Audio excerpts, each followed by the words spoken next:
Viewers, இன்னைக்கு நம்ம பார்க்க போகிறது சிம்பிளாக கார சட்னி எப்படி செய்கிறதுன்றதை பார்க்க போகிறோம். நமக்கு தேவையான அளவு வந்து வெங்காயம், ஒரு தக்காளி, சிறிதளவு ஒரு 10 கிராம் அளவு பூண்டு, தேவையான அளவு சிவப்பு மிளகாய், மிளகு, சிறிதளவு ஜீரகம். இதை நம்ம எல்லாத்தையும் இப்போ ஃப்ரை பண்ண போகிறோம். ஓகேவா? ஃபஸ்ட்டு நல்லா இப்போ நம்ம என்ன பண்ண போகிறோம், ஃப்ரை பண்ண போகிறோம். கார சட்னிக்குள்ளே ஃப்ரை பண்ண ரெடி பண்ணிகிட்ருக்கோம். ஃபஸ்ட்டு கடாய் எடுத்து வச்சுட்டு நல்லா ட்ரை ஆன பிறகு நம்ம நல்லா கொஞ்சம் ஃப்ரை பண்ணுற அளவுக்கு ஆயில் கொஞ்சம் விட்டுருக்கோம்.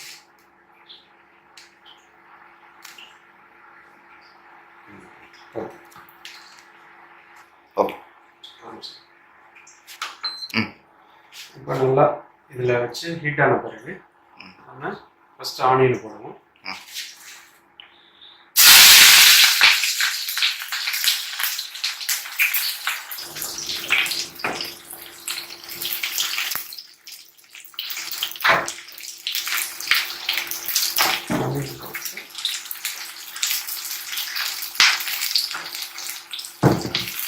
ஆனியன் நல்லா ஃப்ரை ஆனால் உங்களுக்கு நல்லா ஒரு டிஷ் கிடைக்கும்.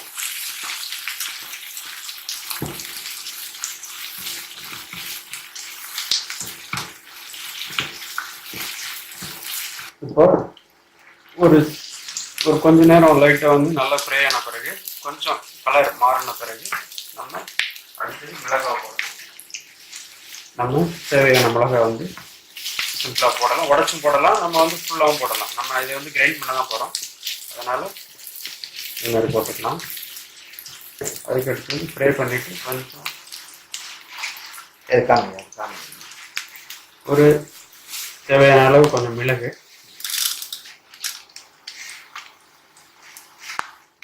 கொஞ்சம் தேவையான அளவு கொஞ்சம் ஒரு சிறிதளவு கொஞ்சம் ஜீரகத்தை போடலாம்.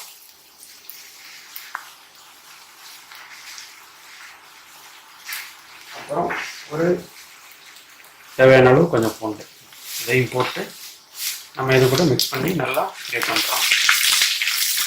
தேவையான அளவு ஹீட் பண்ணுங்க. ஹீட் பண்ணி ஒரு 10 நிமிஷம் நல்லா வந்து ஃப்ரை பண்ணணும்.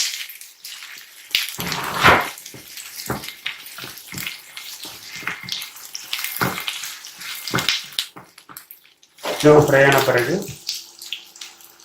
இது கொஞ்சம் நல்லா ஃப்ரை ஆன பிறகு நம்ம ஒரு தக்காளி வந்து இது மாதிரி ஒரு சின்ன தக்காளி எடுத்துட்டு நம்ம ஃபுல்லாகவே போட்டுக்கலாம். இது வந்து நம்ம வந்து கட் பண்ண தேவையில்லை. இது கட் பண்ணாமல் நம்ம ஃபுல்லாக போட்டு திரும்ப மிக்ஸ் பண்ணுறப்ப நமக்கு ஒரு நல்ல ஒரு டேஸ்ட் கிடைக்கும். கட் பண்ணால் அந்த டேஸ்ட் போயிடும். அதனால் இது ஃபுல்லாகவே போட்டு நம்ம நல்லா ஃப்ரை பண்ணணும்.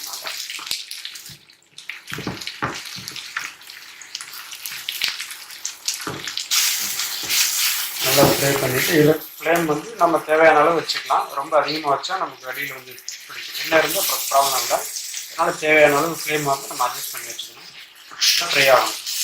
தக்காளி வந்து கொஞ்சம் நல்லா ஃப்ரை ஆகணும். இந்த ஆனியனும் இன்னும் நல்லா ஃப்ரை ஆகணும்.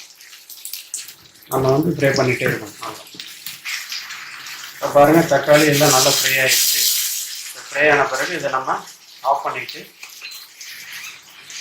இதை நம்ம தனியாக ஒரு 10 நிமிஷம் எடுத்து வச்சிடணும் தனியாக. ஓகே, இப்போது ஒரு 10 நிமிஷம் ஆயிடுச்சு.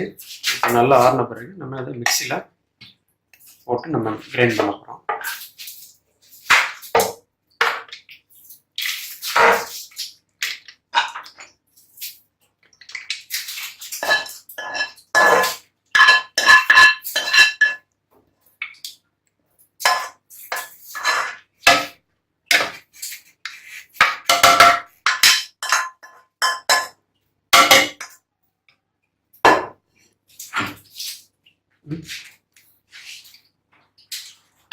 தேவையான அளவு இதில் சால்ட்டு போட்டுக்கிறேன். ஒரு கொஞ்சமாக தண்ணி எடுத்து ஊற்றிக்கணும். தண்ணி சேர்த்துக்கணும். இதில்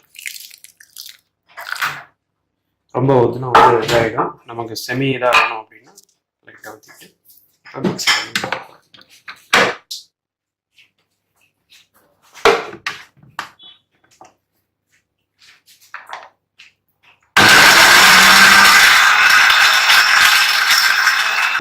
இப்போ கொஞ்சம் ஒரு வாட்டி பார்த்துங்க.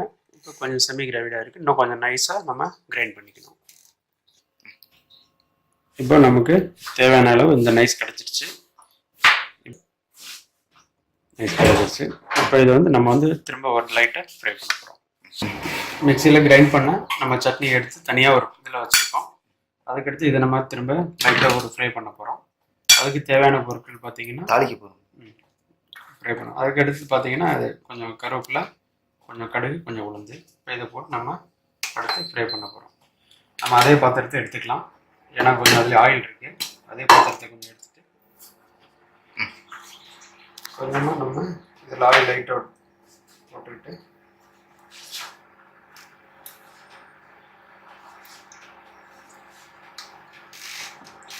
சிறிதளவு போட்டால் போதும். நம்ம கடுகு தான் இது பண்ண போகிறோம். அதனால் கொஞ்சம் ஆயில் போட்டுட்டு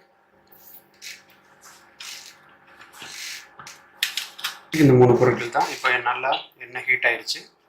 இப்போ நம்ம கடுகு சிறிதளவு கடுகு போட போகிறோம்.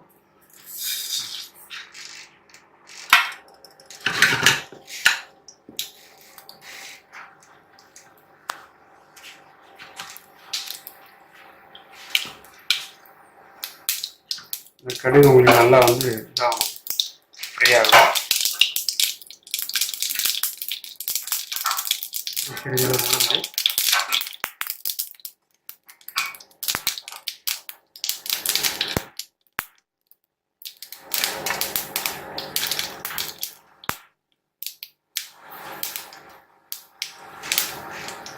அப்புறம் கொஞ்சம் கருவேப்பிலை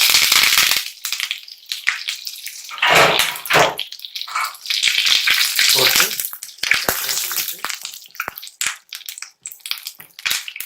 நம்ம ஏற்கனவே நம்ம மிக்ஸ் பண்ணி வச்சிருக்கிற இதை எடுத்து மிக்ஸ் பண்ண போகிறோம்.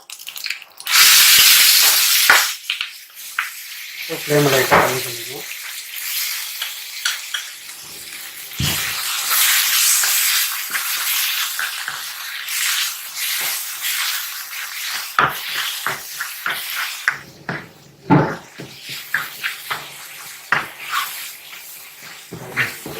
இப்போ நம்ம நல்லா கடைசியாக அந்த கருவேப்பிலை உளுந்து எல்லாம் போட்டு தாளித்த பிறகு நமக்கு ஒரு சுவையான கார சட்னி கிடச்சிரும். லைட்டாக அது ஃப்ரை ஆன பிறகு நம்ம வந்து எடுத்து நம்ம ரெடி பண்ணி சாப்பிட வேண்டியதான்.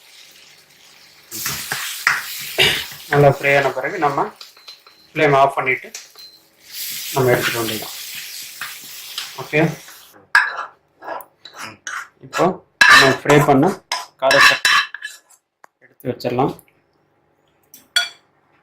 ரெடி ஆயிடுச்சு. இப்போ நமக்கு கார சட்னி ரெடி ஆயிடுச்சு. இதை வந்து நம்ம இட்லி, தோசை எல்லாத்துக்கும் வச்சு சாப்பிட்டுக்கலாம். சரியாக நல்ல டேஸ்ட்டாக இருக்கும். நீங்கள் ஒரு வாட்டி உங்கள் வீட்டில் ட்ரை பண்ணி பாருங்கள்.